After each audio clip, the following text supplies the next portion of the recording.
গতকাল বাংলাদেশের আইন উপদেষ্টা জনাব আসিফ নজরুল ও বাংলাদেশের নিরাপত্তা উপদেষ্টা খলিলুর রহমান ভারতের পররাষ্ট্রমন্ত্রী জনাব এস জয়শঙ্করের সাথে একটি বৈঠক করেছেন, তা আমরা সকলেই জানি।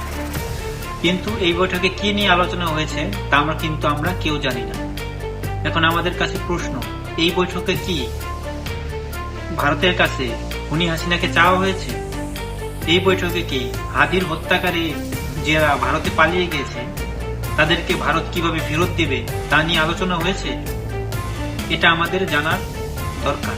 এবং নাকি শুধু আলোচনা হয়েছে যে ভারতের মদতপুষ্ট হয়ে পরবর্তী নির্বাচনে কারা ক্ষমতায় আসবে, নাকি আলোচনা হয়েছে শুধু ভারতের সেই পুনরায় বাংলাদেশের আধিপত্য বিস্তার শুরু করবে, নাকি এখানে আলোচনা হয়েছে ভারত পুনরায় বাংলাদেশের জনগণের ঘাড়ের উপরে চেপে বসবে এবং সেই পুনর ধারায় চলে যাবে? এটা আমাদের কাছে স্পষ্ট করতে হবে। আসিফ নজরুল